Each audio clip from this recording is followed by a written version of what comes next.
Good morning, everyone. Students, as you know, we are continuing chapter number 3, Private, Public, and Global Enterprises.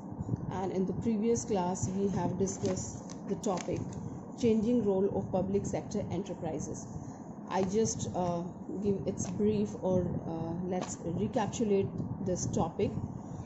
Changing role of public sector enterprises. As we know that after independence, the economy was very poor and so many problems were prevailing in the society, and the basic infrastructure was not available for the business, so the private sector was not coming forward, right? So government has taken the rein in its hand, and government has provided the basic infrastructure, and it has provided certain other kind of facilities in the country, like regional development. As we know, in some area, the rural and backward area, there was no development at all, and the private people, they were investing their money wherever the facilities were there. Okay, and the money was concentrating in a few hands only. So this public sector has worked over all these sectors. As the first one, it's telling development of the infrastructure. Second, we have discussed the regional balance, and next we have discussed the economies of scale, and then check over concentration of economic power, that was in a few hands. So if the private sector works, the public sector works, so that is with the government, and overall the whole population get its benefit. And here it was the import substitution. This is also done by the public sector.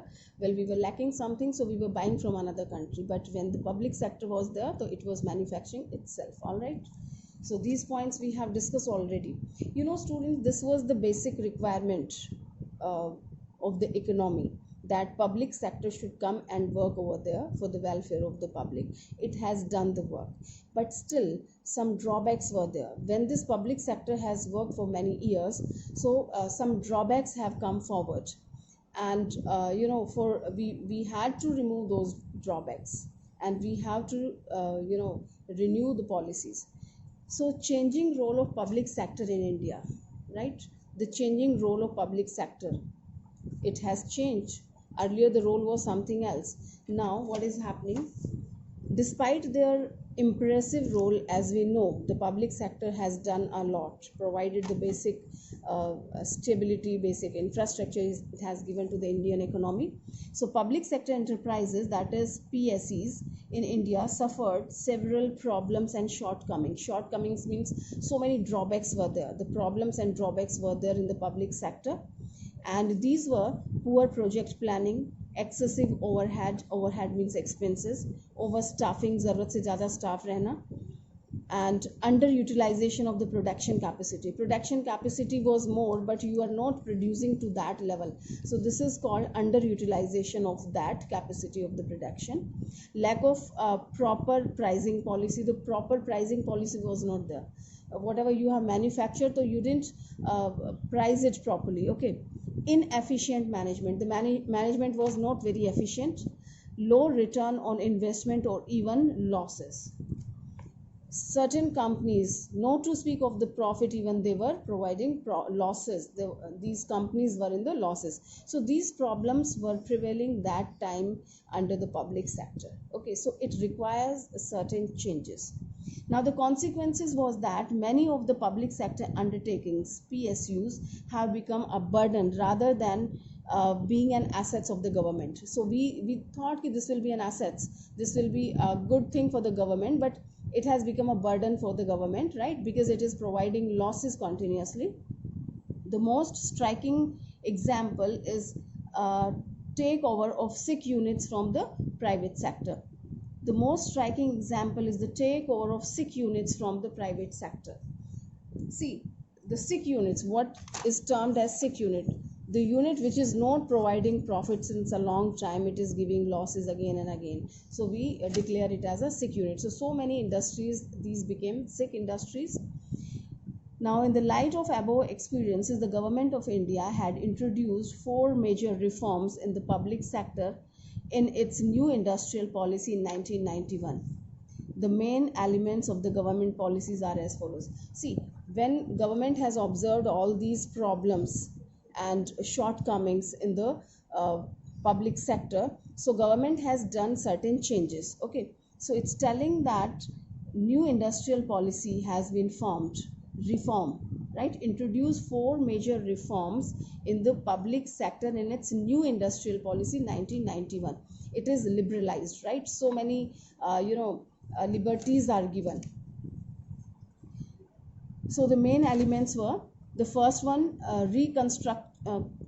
restructure and revive potentially viable PSUs, close down PSUs which can't be revived, and next one is bring down government's equity in all non-strategic PSUs at to 26% or lower if necessary, and last one was fully protect the interest of the workers. So let's discuss all these points separately. So this is your government's new industrial policy which has been liberalized, and it's telling towards the public sector liberalization. Well, the government of India had introduced four major reforms, and the first one is reduction in the number of industries reserved for the public sector from 17 to 8, and then later on this has come to the 3. Students, we know that in the starting, initially we have studied that after independence, government came forward for the development of the economy, as the private sector was hesitant, because we need a lot of investment for the development of the economy, where the public sector was not willing. So government has introduced. Okay, but as the government was having, the public sector was having a lot of industry, but we have discussed the problems just before. So many problems were persisting in the public sector now. So we have, the government has reduced the number of sectors which government was having.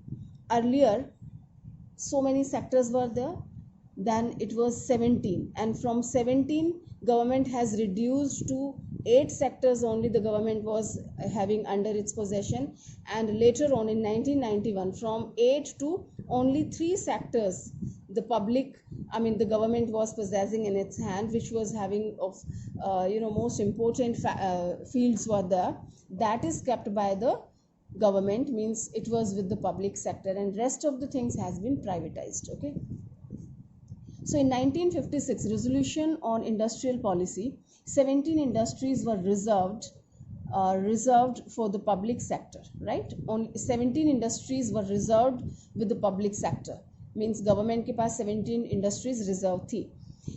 And in 1991 only 8 industries were reserved for the public sector, and in 2001 when the amendments has taken place, only 3 industries were reserved exclusively for the public sector, right students?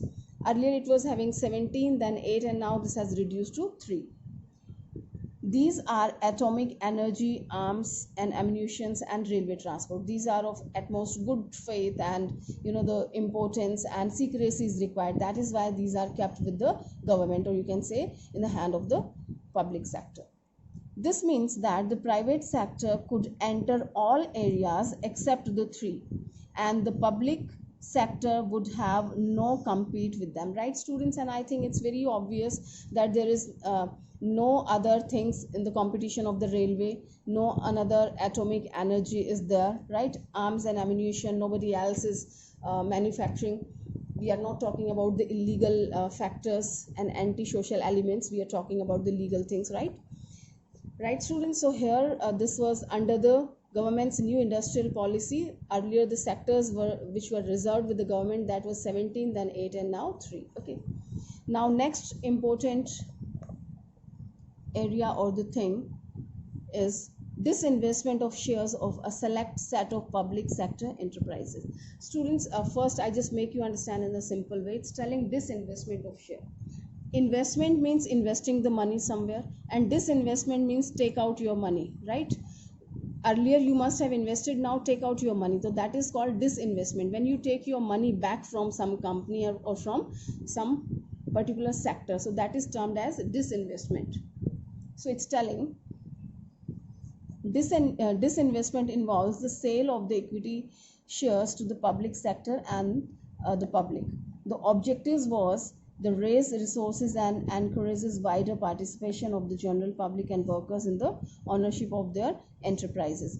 The government had taken a decision to withdraw from the industrial sector and reduce its equity in all undertakings. It was expected that this would lead to improving managerial performance and ensuring financial discipline of public sector enterprises. That's the same story which I have explained. It's telling that earlier the public, more and more investment was of the public sector, right, government's investment. Now they have withdrawn that and they have given chance to the private sector to come forward and to buy the shares of the company. So this is disinvestment from government side.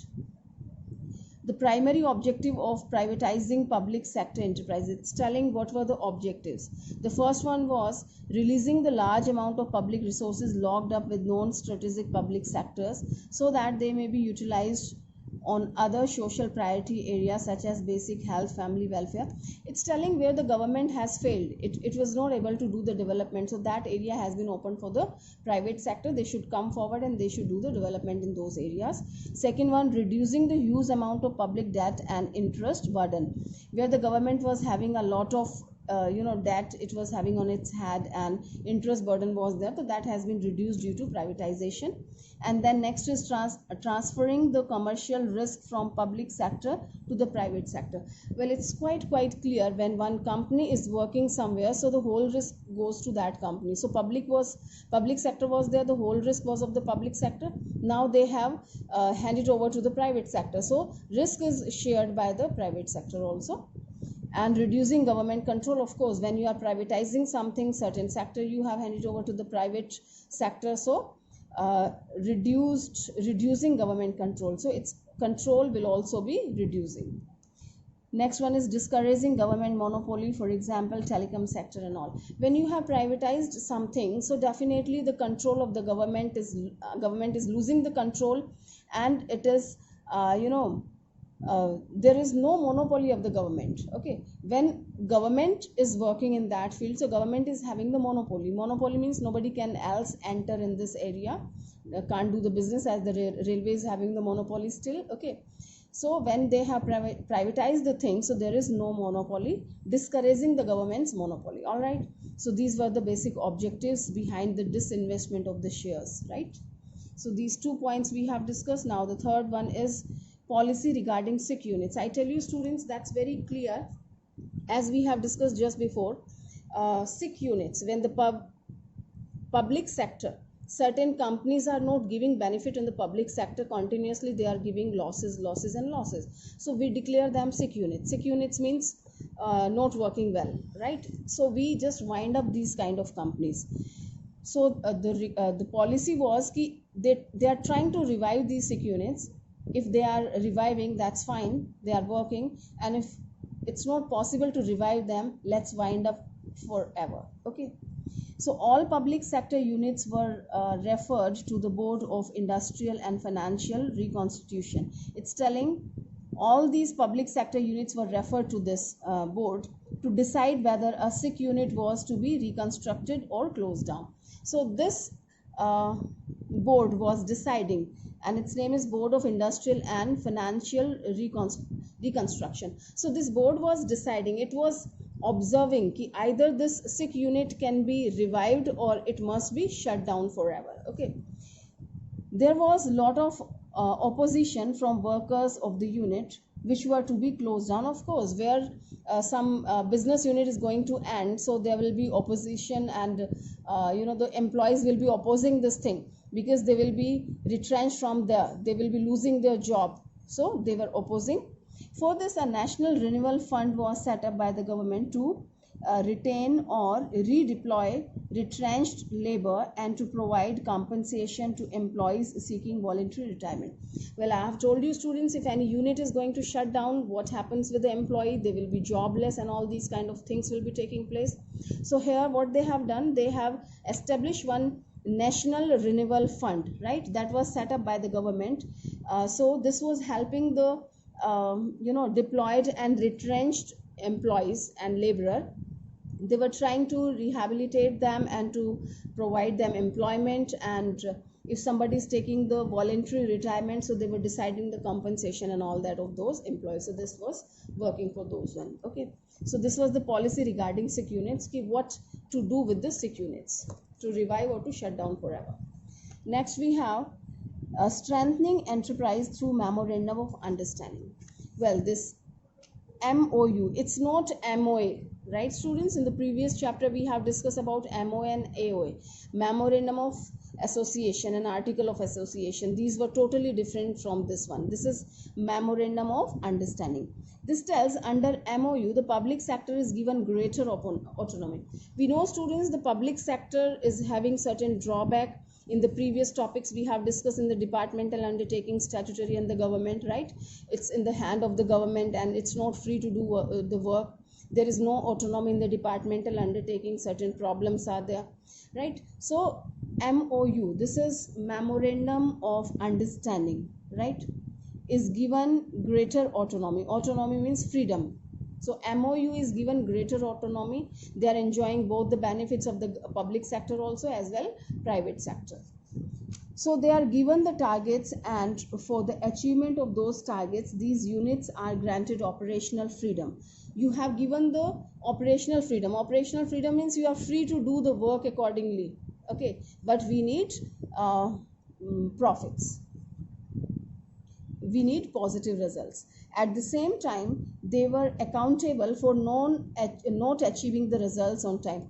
See, we have given them freedom, we have given them autonomy for achieving the results, right? You are free in your operation. Operational freedom we have given. So besides this, we need the results, right? So they will be accountable for its result and to complete the work right in time. Through MOU, the unnecessary interference of ministers was reduced and more autonomy was granted to these units together with the accountability for results. So this step has been taken by the government for betterment of the public sector, right? Public sector was full of the drawbacks where the ministers, they were interfering, they were controlling everything. So they have provided a little freedom through the MOU, memorandum of understanding. Okay, so they have given a little freedom, autonomy, operational autonomy they have provided, right? Means you are free to do the work accordingly, but you will be accountable for the results. You have to give the better results, right? So these four major reforms were there. So government's new industrial policy 1991. Fine students, these were the changing role of the public sector where the four major reforms were there. We have discussed all these things. And now today one more new topic we are going to do, that is global enterprises, and we call it multinational corporations also. We call it MNCs in short. Okay, global enterprises or multinational corporations, one and all is the same thing, MNCs. Students, multinational, what do you mean by multi? Multi means more than one. Multicolors you must be knowing, right? So in the same way, multinational, where more than one nation has involved in this. So the term multinational consists of two different words, that is multi and national. Multi means many and national means more. When more than one nation is involved in that business is called multinational. And these kind of companies are called global enterprises, right? So multinational companies thus are huge industrial organizations which extend their industrial and marketing operations through a network of their branches in several countries. That's very clear, students. Multinational company, a company which is working in many countries or at least in two countries. So its operational level will be very large, and the huge investment it must have done. Okay. So MNC is also known as global enterprises. We call these industries, MNCs will be termed as global enterprises also. Well, global enterprises, and this is transnational enterprises too, or international enterprises. So this can be your 1 mark question, ki what are the another name of global enterprises or MNCs? Multinational company, it's global enterprises, it is transnational enterprise, it's international enterprise. Okay. The multinational companies get incorporated in home country. For example, Nike, Reebok, Sony, LG, Coca-Cola, etc. Okay, these are formed in the home country. Home country means where these has been registered. Global enterprises don't aim to maximize profits from one or two products. See, these kind of companies are not manufacturing one or two products. They have a number of products they are manufacturing. Line of products they have, many line of products they have. Rather, they operate in several areas and produce multiple products. They significantly influence the international economy because of their huge size, large number of products, advanced technology, marketing strategies, and network of operations all over the world. Right? They significantly influences the international economy. They affect the Indian, not Indian, international economy. They affect the international economy in certain areas because of their huge size, large number of products, advanced technology, marketing strategies, everything they have, right? So they are affecting on the world economy, not only on the economy of a particular country. So there are certain examples they have taken. We can see here this Pepsi. These all are the multinational companies, and what kind of product they are manufacturing, it's given here. Pepsi and Coca-Cola, these are manufacturing food and beverages. Samsung, General Electronics, these are Samsung, Philips, LG, right? Fiat Motor, Ford Motors, and Maruti Suzuki. These companies are manufacturing motor vehicle. So you can see in the book later on, right, students? So these are the multinational companies. I hope you knew it already. These are not the Indian companies. This Honda is also producing the vehicles and all. L'Oreal, and this is Avon, it's cosmetic. Cadbury, Nestle, these are manufacturing confectionaries. And Nike, Reebok, Adidas, these are manufacturing athletes shoes.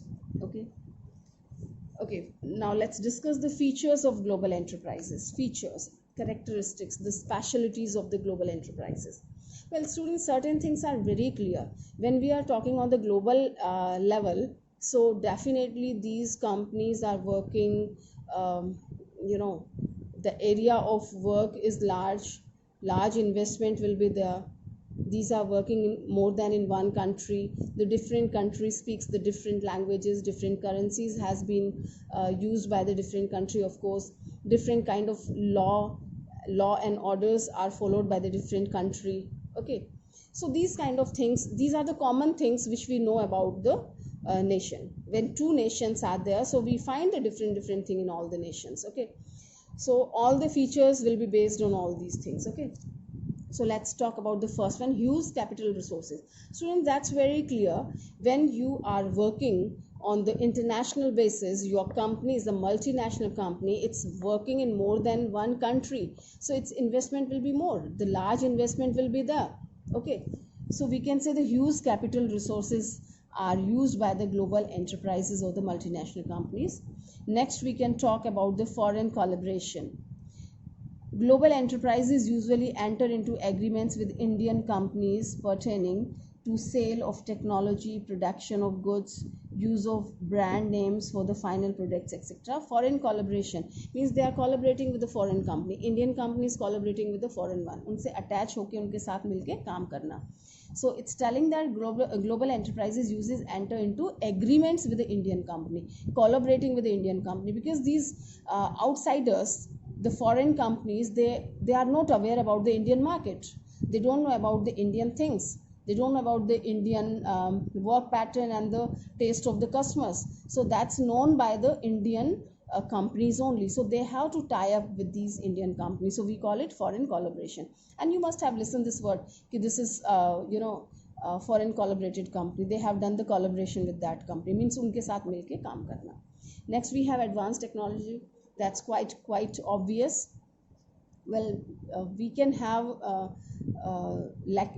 we may have the problem, and of course we are lacking in the technology, but rest of the countries, they have very good technology. So when a company is working in another country, or the another companies of another countries, they have tied up with the Indian company, so our technology improves. Okay, so global enterprises possesses technical superiorities in their methods of production. They are able to conform to international standards and quality specifications. This leads to industrial progress of the country, and it is Computerization and other inventions have come due to the technological advancements provided by multinational companies. This we know that when you are working with another companies or countries, so your technology improves, we can use their technology also, and so many things has been, I mean, the technology which we are using today, that is due to the MNCs. Well, next we have product innovation. Global enterprises have a highly sophisticated research and development department, sometimes which we don't have in our companies, which are engaged in the task of developing new products and superior designs of the existing product. So that is because of the global enterprises, because of the multinational company, we are having the benefit of the product innovation, we are having the benefits of the research and development program, and they are innovating the products and the innovations in the techniques and in certain other area, and we are enjoying the benefits. Next characteristics, we have marketing strategies.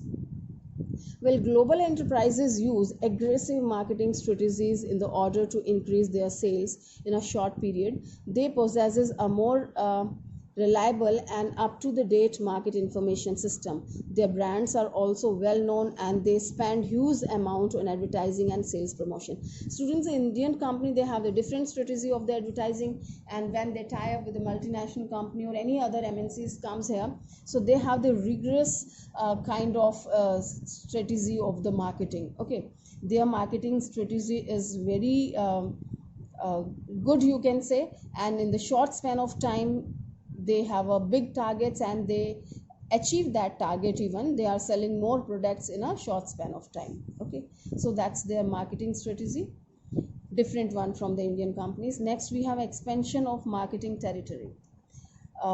Market territory, earlier we were having the market territory in our country only, but now when we have joined the hand with any other company of, I mean, you can say the foreign company, so our area increases, the market area increases, that widens. Okay, so global enterprises have their operation and activities in several countries. They operate through a network of subsidiaries, branches and affiliates in host country, right? So one company is working, so it has a limited area of working and marketing, but when more companies are working, you are working in another country also, or you have tie up with the MNCs, so your working area increases. And last one is centralized control. Global enterprises have their headquarters in their home country and exercise control over all branches and subsidiaries. However, this control is limited to the broad policy framework of the parent company.